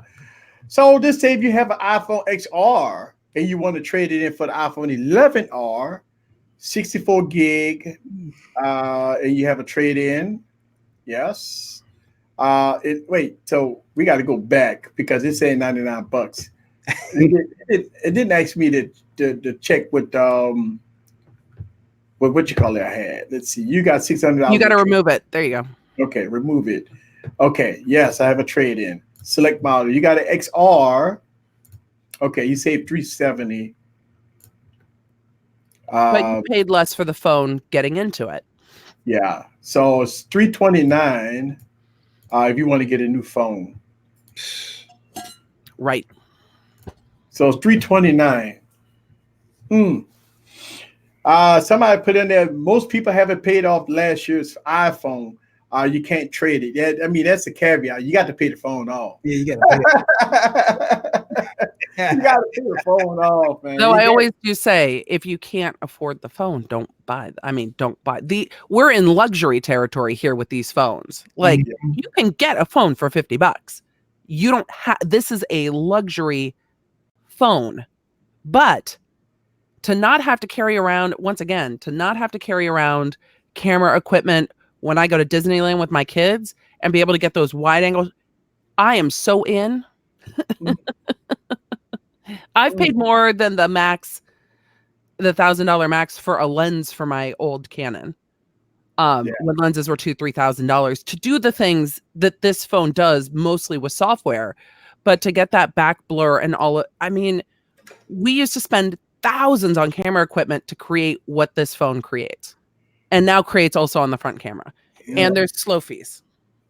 Epic. It's Harry Potter shit, man. You're gonna have these slow moving portraits. It's amazing. Hey, easy. I tried to look for the slow motion on a selfie on the Note. I couldn't even find it. I found hyperlapse though, not the slow motion, bro. Wow. So that is pretty damn cool here, man. Yep. That is pretty damn cool. That's official. Damn, that's pretty cool. $99, man. Woo! That's a brand new. Brand new Pro phone. And that's going to be completely unlocked, by the way, people. Yep. So that's unlocked. That you go to any carrier with that one. Yep. Yeah. It's crazy. Mm-hmm. Wow. So I'm pretty excited about some of the new programs. I'm excited about the arcade. I really am. I think it's, once again, great use for families. And it's family available. I love that. And I think Apple's really starting to respond to, not having to have everyone on one Apple ID so that they can all use the same stuff off of iTunes, and really making it easy for, family units to share. I'm so excited. Man. So here we got another comment here say that iPhone 11 is a joke. LCD is sold 2011. That's cool. Don't get one. But I'm glad he brought that up, because I did a video of the Apple XR versus that higher level screen from an LG phone, and the XR won. You know what I'm saying? It is what it is. It's just how Apple optimizes their screens, man. You know what I'm saying? For some people, LCD might be all right. To me, it's cool. I save a whole lot of battery life, and I still get to make my money with my phone. I mean, it is what it is. Somebody said, and when battery life is key, yes, that's key. It was a boring event. I don't think so. I think the event was better than last year. I think Tim Cook was out there pumped. He was cranked. He was smiling. He saw dollar bills in his eyes. I think he was cranked. They did what they needed to do. They brought more women on stage, which is one of their biggest criticisms. Yeah. One of the biggest criticisms in the tech industry. They had a much wider and more diverse range of not only nations represented and ethnicities on their stage, instead of just being a bunch of old white dudes. I missed a Johnny Ive video. I did. I really missed seeing Johnny Ive talk about the aluminum of the product, the white background. That's something that makes my heart a little bit sad. Mm-hmm. But they represented the partnerships they have, which is necessary to represent those partnerships with the arcade, because those are the people who are going to make the arcade work. Apple's not making the games. So they did the things they had to do business-wise. They kept it moving. They didn't even get into all the stats where they normally slam Android and talk about it being a fractured ecosystem and them not selling. They skipped all of that. Yes. They gave away some free stuff, which is exciting. So even if you don't buy a new phone, you get Apple Arcade free for a month if you're in the ecosystem. Yes. And then they introduced a whole lot of tech. Yeah, it's a tech event. They give you all of the stats on stage. So if that's boring, then just go onto Apple's YouTube channel and watch all the little promo videos that were beautifully done. Yeah. Well, I'll tell you what. This was. Filmic. Put up. Oh my God. Oh, that right there. Yes. That's right there. It's a game changer right there. Yes. They're using. This is going to be an app made for the iPhone, and Filmic's already great. I've used Filmic for probably 2 years. It's already a great app. this is exciting for creators. Yes, this is. I mean, to team up with Filmic to make this. I've been waiting for a device or something to replace my LG phones of choice, and I believe I got to test it. I got test it. But once it come out, which is later on, it's not coming out with the release. I think they say November, I believe. But it's a app made for the iPhone. Yeah, and it looks stunning. It does. Yes. Filmic is great anyway. I think what you're going to see is a lot more creators. It's unfortunate this is coming at a time when YouTube is making it harder for smaller creators to break through, because this phone, I'd love to see a new platform spring up that's easy, because you've got such a powerful tool in the hands of so many people. You can have so many more creators, and the people who are doing. You could do streaming news coverage with commentary, because you can now do front and back. So something going down, you can hold up your phone, talk about it, and film it happening. Yes, that's crazy. Yes, wow, that's so nice. Yes, I like that with Filmic that's doing. I'm telling you, when I seen that, I almost passed out when I seen. First thing I thought about, well, they must watch my YouTube channel, because I talk a lot about Filmic Pro. It's my app of choice of filming, and I use Reach out and get that sponsorship right now, easy. I know, man, and that's why this event wasn't born at all. They answered everything from the budget conscious people to the content creators. I mean, we all got what we want from an iPhone right now. Yeah, it is. And I think for iOS people, I think this is a great day for y'all. I'm geeked. And I just recently started a week and a half ago with iOS 13. It's so good. I can't wait to see how good it is on the new hardware. Like, it's so good on my 10X Max. I'm so excited for the 11. So, question Uno Nice said, unlike phone manufacturer, Android Wi-Fi calling feature do not work with Carrier. And I'm sucks. I'm troll baiting Uno Nice. I'm just teasing, bro. we do hear that a lot with Android phones not using Wi-Fi calls. Now we got another one run here. It says hard to film with only 64 gigs of storage. Now here's the thing: I film a lot of my footage on my LG phones. I take the footage off my LG phones and I delete it right on the spot. Right. So if I'm using Filmic Pro when I'm filming and I got about 15, 20 gigs, I delete it off my phone. When I'm doing post-production, I delete it off my phone. I never keep Filmic Pro. Right. Listen, Filmic Pro takes a lot of storage, right? Yes. But you'll never keep that. That's not what it's for. You don't keep Filmic Pro footage on your phone. You take it off and you delete it. Exactly. And if you don't have Filmic Pro, I shoot 85% of my content with my iPhone 10 and everything. I just use Google Photos. Yeah. So as soon as I go upload it to Google Photos, I delete the original file off the phone, free up memory. Yep. Yeah. So that's no issue. I mean, even though my LG phone's got like 128 gigs of storage, as soon as I put it on my PC, I delete it off the phone immediately. Yes. So it get deleted off the phone right then and there. On the Pro, when we looked at that pricing with the trade-in, if you want to get not the 64 gig, it's not that much more. Right. So you can't get the 256. Right. We got some more questions here. Can you shoot in 24? Yes, that's what you do. Yes. That's why you use Filmic. That's how you use Filmic Pro. 24 FPS. That's what you use Filmic Pro for. Yes. Yes. Great question. And it's a paid app right now, but Filmic's only it's not that expensive. Yeah, I got Filmic Pro on all my phones. Same. And even when I use it on my Android phones, for everybody to see Filmic Pro on all my devices. I made tutorial videos about this, by the way. Yeah, you do. And when you go to frame rates, yes, you do see 24 frames per second, and I'm using green screen effects, so it ain't gonna show too well here. But yes, 24 frames. Now, if you want to do slow mo, now here's the thing for cinematic people. If you want to do slow mo, you could boost it up to 60 frames and then slow it down in post. So that's when you start seeing those slow-mo effects that they go fast and they go slow. They'll go to 60 frames per second, which you can't do it on goddamn Samsung phones, by the way. You do it at 60 frames per second, and then you slow it down and post so you can get that smooth effect. But you always film at 24 frames per second. That's the rule of thumb for cinematic footage. Yeah, I can't wait for these phones. I'm so bummed. The 20th, the day these drop, I'm going to be out of the country, and I'm so pissed that I'm not going to be here to get my phone. Yeah, I'm going to order it though. Yeah, I mean, I can't wait. It's gonna be nice. It's gonna be nice. Let's see. Apple is still one step behind with night mode. We'll see. We'll see. You gotta let the tech do the talking first.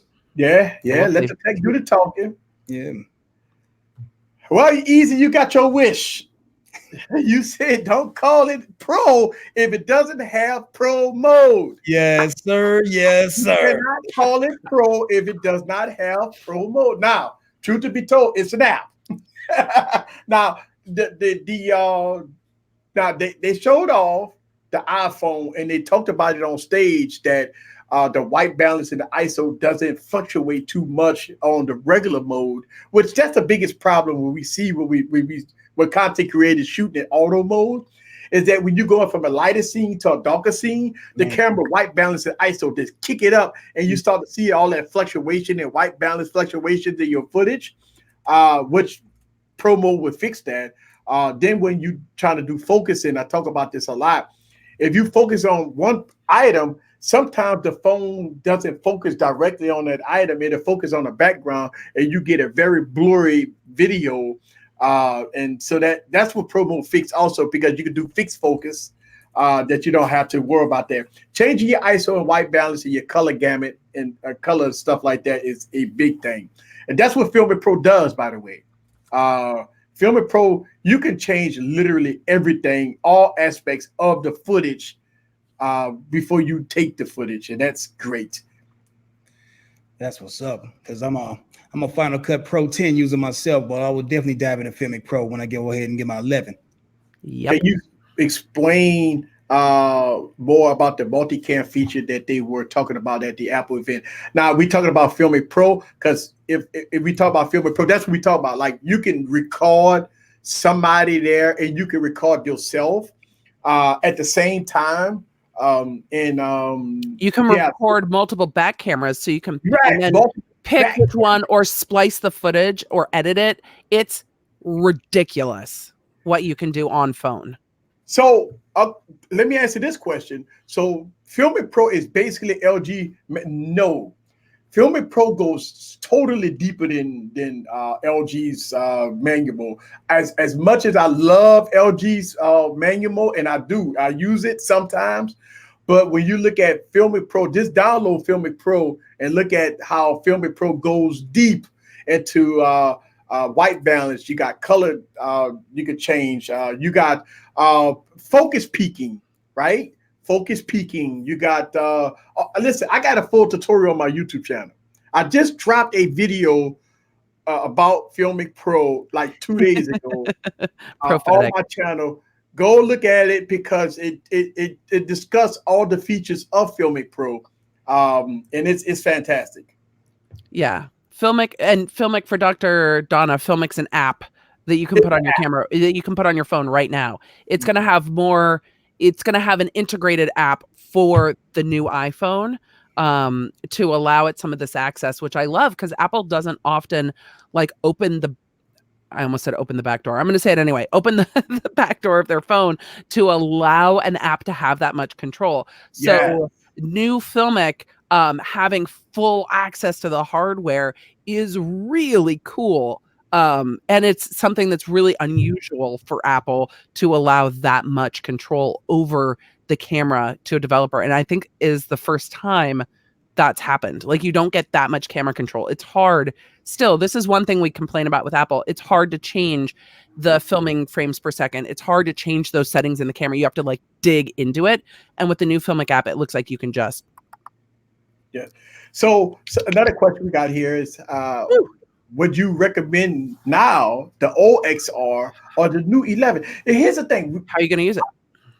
Yeah, and truth to be told, we don't have the phone, so it's hard to recommend a phone until we review the phone.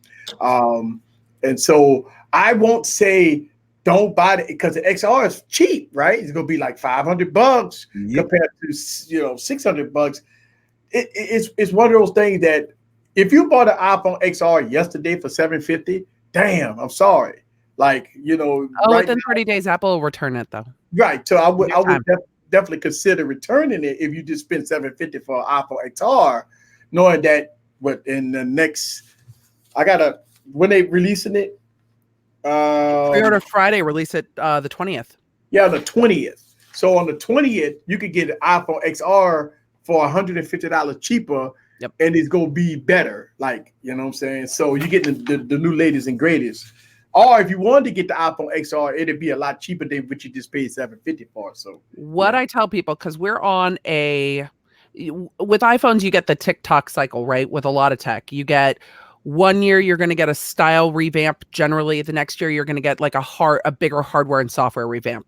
So we're in a new cycle, new phone. We had the 10, and then the 10, and then the 10X and the 10X Max and all that stuff. So now we're getting into a new cycle. So we're not going to see a body change, I don't think, for another 2 years. So next year we're going to get a bump of this version of the phone. So if you want your phone to not look outdated, if it matters, going with the 11 now and holding it over to the next kind of tick cycle where it changes works. If you don't care about that and you have an iPhone 5 and you're just sick of it, wait a week and get the 10R. It's still a great phone. Yes. So it really just depends on how you're going to use it, how long you want to keep it, and if you care. I mean, my mom bought a phone last month. I was screaming at her. I'm like, don't get a new phone the month before a phone release. And she's like, I cannot stand my old phone anymore. I just want to upgrade. I like the colors. I like the brighter colors. And that's the other thing. Do you like the color? We're in a pastel hue for the new 11s, and we've got those bright colors for the 10R. So that's really where the question is. And does the camera bump matter that much to you? That's the only real conversation you need to have between the 10 and the 11R. If you're like me and you see a new phone on stage and you look at your phone and go, oh, I hate you now, I need the new one, then wait a week and get the new one. But I still love this camera array. I like the look of this phone better than the look of the new phone.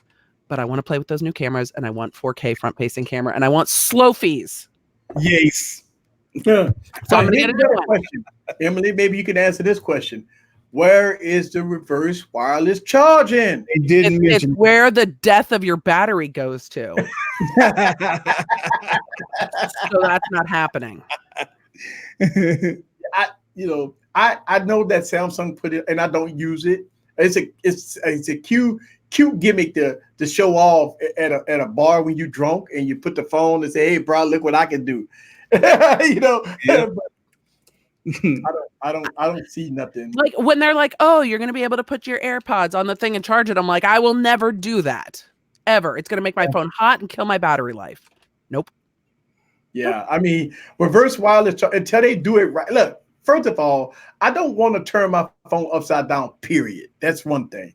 Because I mean, if you turn you go scratch the screen all up and stuff like that. Yeah. So they have to make a way to reverse wireless charge it. I don't know if you put it on the screen. I don't know about the reverse wireless charge. I don't know. And then Perp Minded was saying, is that like purple or like perpetrator? I don't know.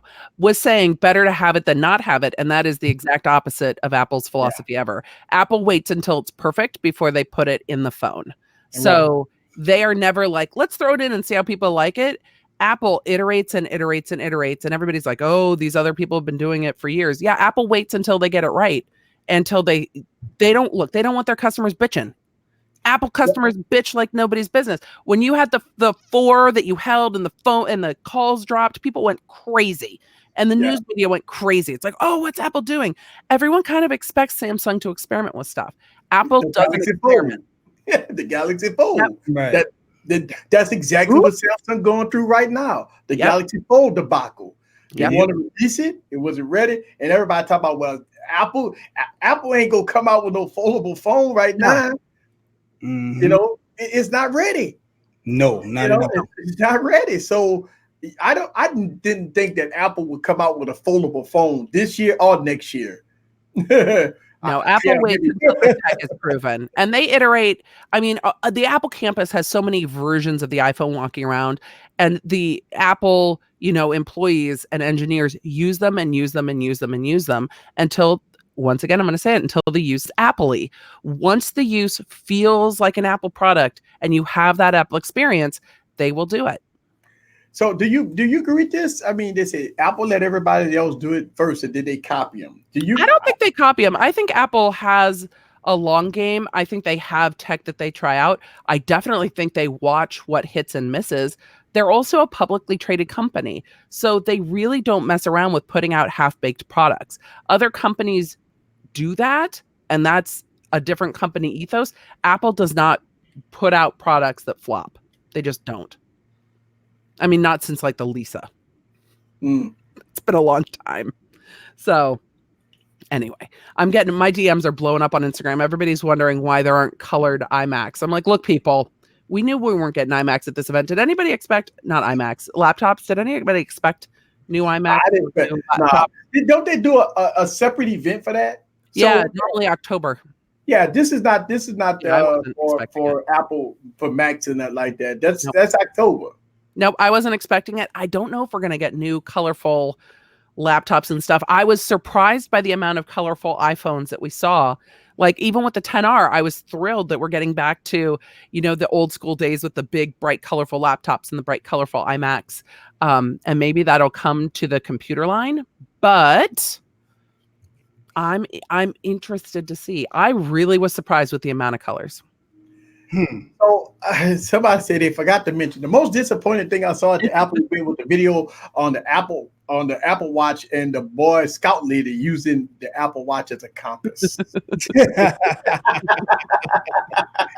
They need to learn to do it the old way. I got in trouble. Well, my kid and I got in trouble last year for using the Apple measuring app. He was supposed to measure things in the house for math, and you're supposed to like bust out a ruler and did it. And I'm like, that's stupid. He's like, why can't I just do it on the measure app on my phone? I'm like, you use the tools available to you, kid. Use that phone. And his teacher's like, the point was to do it with a ruler. I'm like, the point is he has a faster and better way to do it. Yeah. So, I'll probably go get the I always get at least one iPhone or two iPhones every year, so I'll probably go with the Max, and I might look at the XR. I mean the 11R. So a Max and the 11R. I usually pick up an iPhone every year, so it's gonna be easy to Max. Get the 11 and the Max. Try out the 11 and return it. Make some videos and return it. I usually keep my phone. A lot of people do that though. A lot of people, a lot of YouTubers do that. I'm not mad at them. I'm not. Listen, everybody runs their YouTube channel different. I mean, people. It's the same thing with review units. We got a review unit for about 2 months. You got to return it. It's the same thing. Usually, I mean, if you buy a phone and you keep it for 14 days, you make a couple of stupid videos. I mean, I didn't say stupid. You make a stupid amount of videos, and then you return it. Hey, that's people flavor. Ain't nothing wrong with that. Save your money. This tech is expensive. Listen, we don't make a lot of money on YouTube, people. So, I mean, I don't have no issues how people run their YouTube. I don't either. I don't. If you could make a damn good video for of the product that you have, I don't have no beef with that. I don't have no problems with people returning phones, because listen, at the end of the day, $1,000 is $1,000. It don't matter how you swing it. It don't matter how it works. If you spending $20,000, $30,000, $40,000 like me every year on YouTube, that's stupid and I know I'm stupid. I know, but I love tech, so I do it because I do it for my fans. But the average person that's starting a YouTube channel don't have. I mean, who has an extra $50,000 to spend and you ain't gonna make no money? I mean, who has anybody? I mean, people can say they rich all they want, got money here, that they ain't got nothing to do with money and rich and all that stuff like that. Yeah. It's who loves spending money with no return. I mean, sometimes that's what it is on YouTube. It's spending money with no return. If I spend $1,000 on the iPhone, I would not make $1,000 in return on YouTube.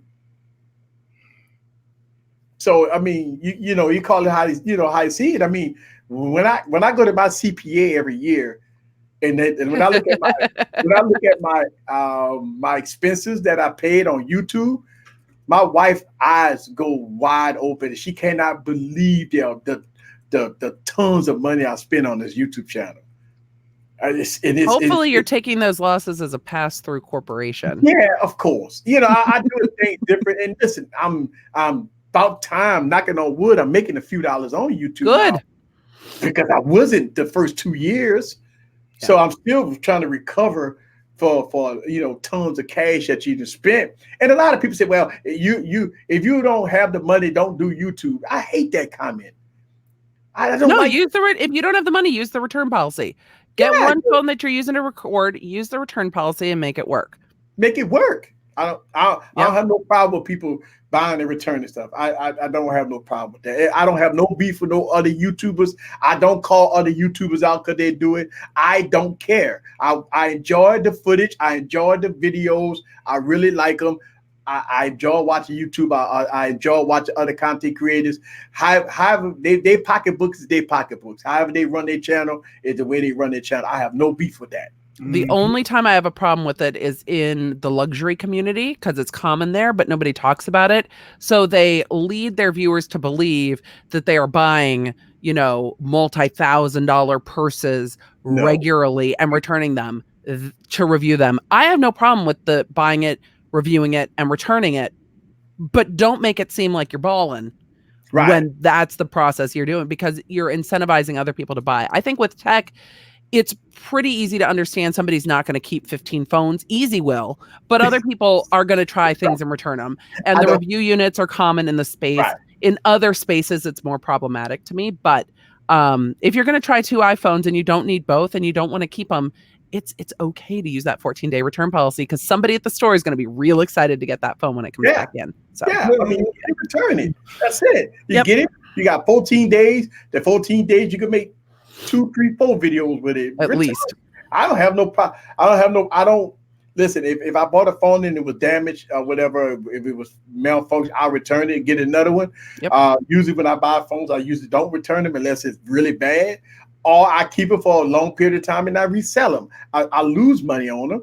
But I mean, that's the tech world. Android, you drop 50%. Look at the Galaxy Note 10. Galaxy Note 10 right now is freaking under $1,000 right now. So real fast. It dropped in 1 week. Drop 15-20% in 1 week. Yeah. So the space is really relatively cheap if you hold on to if you buy a device, if you want to wait and get a device cheap, either you use a trade-in process or you just wait and just buy one on Swapper. Shit. I don't have no problem with that. I buy tons of phones on Swapper. So all right, friends. I am looking at the time. I have client work that I have to go do because for everyone who doesn't know me well, I do legal consulting and legal things for online businesses. So I have client work I have to bounce to. It is so great to see you. I will be on a Wednesday soon. I promise. When I'm not traveling, I'll be here on a Wednesday. Okay. Can't wait. All right. It's so good to see you guys. Chat, it's great to see you. Thank you for having me. Easy. I can't wait to talk about these new phones. I can't wait to get it in my hand. Thank you. All right. Love you guys. See you later. Bye. Yes. Bye-bye. And we go get on out of here. I think it's nothing else to talk about. We didn't talk about everything. Anything everybody wants. They talk about everything. They kicked out a few people and all kind of shit. Yes. Oh, you know what? I can't even see, so I wouldn't even pay attention. That's all right. We got you, bro. It's always like that. When we have these big events like this. Oh yeah, no question. Even when so funny when we have an Android event, Apple people don't even come in there and even talk. No, right? They don't even they say this. Well, Apple got this, and where Apple got this. But it's always the Apple event where you have your Android people come to Apple events. And they like, well, Android been having this for 20 years, and I can do this on my Galaxy phone. But if you ask anybody that's deep into the Apple ecosystem, they don't care what Android has. They really don't. They give none. No. Right? They don't care. And I talk to my daughter a lot, and we talk about Android phones, and she don't care. She give none. She don't care if the Galaxy Note got a pin, would she do care about that? Apple people always reminding Samsung people, "Hey, did y'all have a phone that blew up?" So they talk about that. That's all they know. So I think that most Apple people that's in the ecosystem, and we got both, yeah, and they don't care about Android. They really don't. Not at all. They just don't care. I don't. Every time I talk to an iPhone person, they say, "Oh, the Note 10 looks great, but I'll never leave my iPhone." Yeah. And they say, "Oh, I love it looks good. A hell of a phone, but I'll never give up my iPhone." Easy to use for them. Easy to use. Yeah. So that's the statement I hear all the time. They say people that have iPhones and that's deep into the ecosystem. Think about this. People that switch, the average consumer that switch from iOS to Android always switch back. Yep. They go get a Samsung, or they go get something that somebody told them that's good. They get the phone, they play around with it, and they always go back. Mm-hmm. Give me my Apple iPhone. I can't deal with this, especially when you're dealing with iMessage and FaceTime. iMessage and FaceTime, I can't FaceTime and I can't iMessage. No, give me my iPhone back. And it's so crazy. I got to pull out my iPhone when I want to communicate with some people. They don't respond if they don't have the blue bubble. You get this stuff out of iOS people. They deep, man. If I text somebody and I got a green bubble, they won't respond. Text them with the blue bubble. What's up, easy? You know what I'm saying? Right, exactly. Hey. Hey, I'm subbing to both Easy and Tanner. Have no idea. Thank you very much for subbing. I appreciate that. On the wires, yes, sir. Yes, sir. And here's the thing. We do these events. I do all these events. I sit up here. When I did the Galaxy Note event, we was in New York doing the event. For the Galaxy S10 event, we was doing that event. The iPhone event, we do it every year, people. So right here in this YouTube channel, we go dig down deep, all the do's and don'ts, and everything, the good, the bad, the ugly, with every device. And we go give it a fair shake.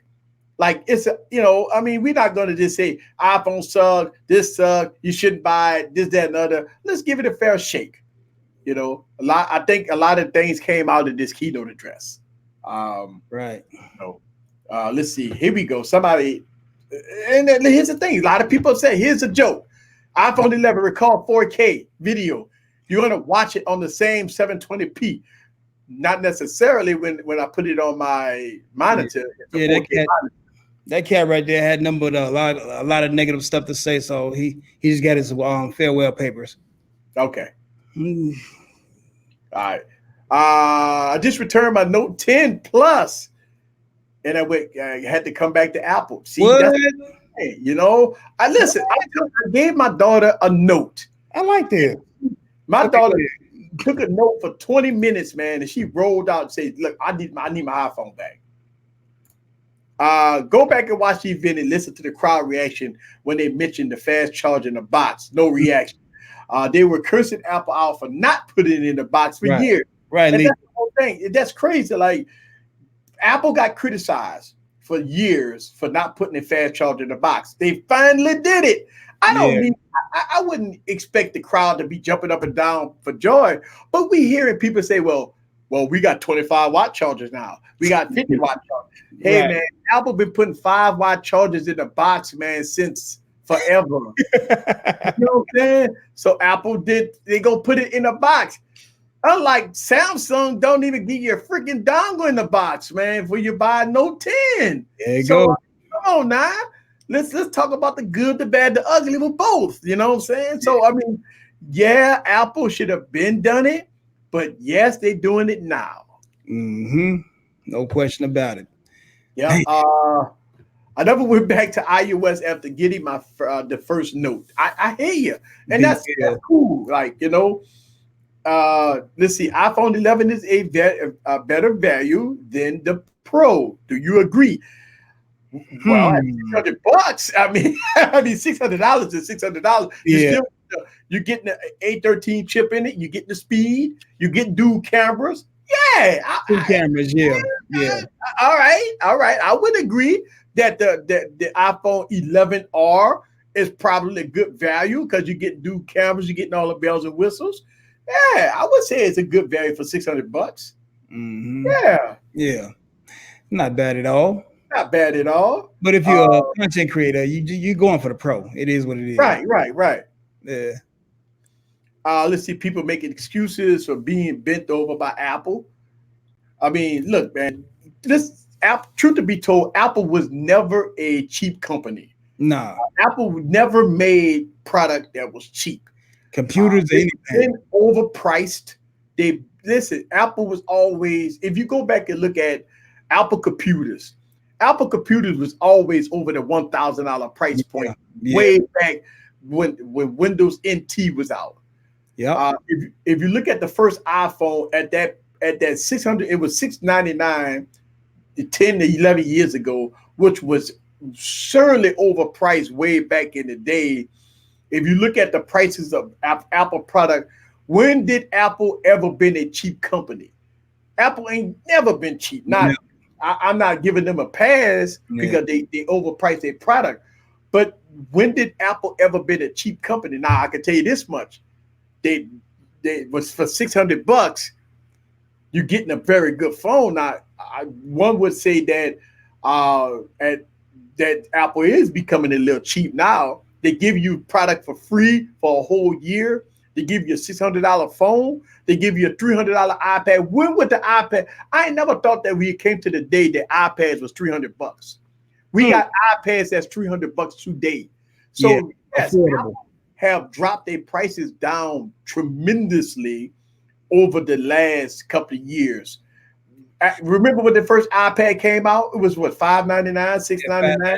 Yeah, $700 for $700. Yeah.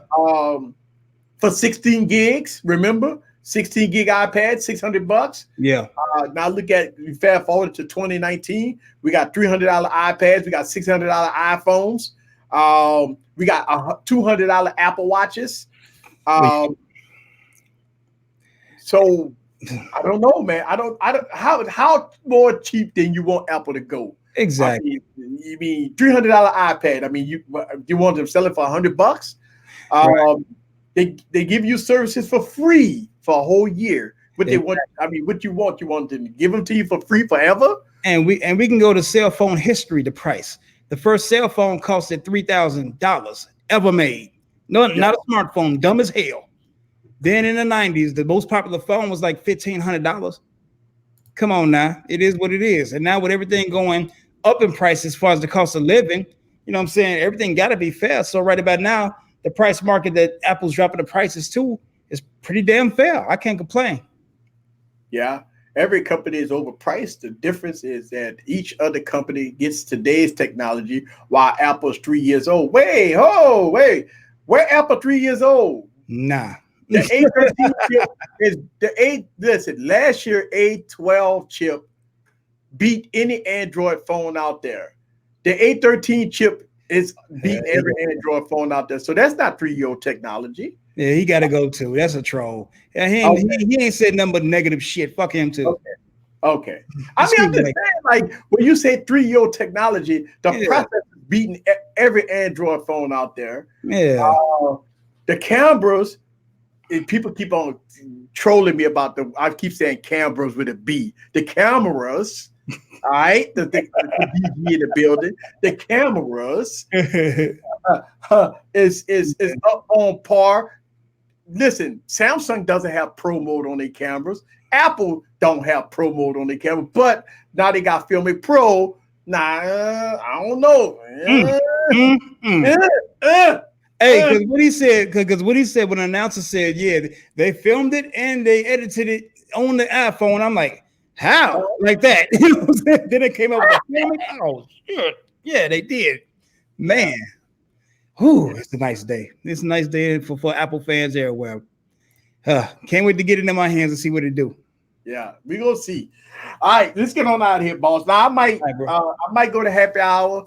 I'm feeling thirsty, so I might do a happy hour stream because I missed it yesterday. Okay. So everybody that want to join, the stream later on. I'll be out there and I'll be doing it on my smartphone. I don't know if I can add people in. I don't know, but I'll be in my happy hour stream in a few hours, and I really do appreciate everybody coming aboard. Thank y'all guys. Hey, we're gonna talk more. This is Apple Week. It's all about Apple this week. So we're gonna have some fun. And don't forget about Wired Wednesday. Thank y'all guys very much for subscribing to the channel. Don't forget about Tanner. Go and hit his channel up, subscribe. Yes, sir. And, we're gonna have some fun. See y'all guys later on, and see y'all guys on the next video. Oh, I got to do the music, man. Oh, I can't leave, dog, without the music. Hey, Jay Boogie, much love for that one, G. Appreciate it, bro. Gratitude. Yes. Man, thanks, Easy. No problem. Let's go. Oh, this is my jam right here, dog. Dude. I gotta put that live after party. Woo!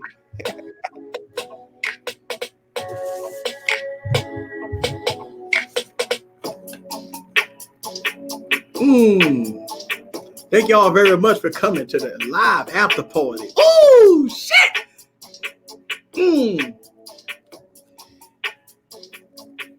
Like that. Hey. Yes, sir.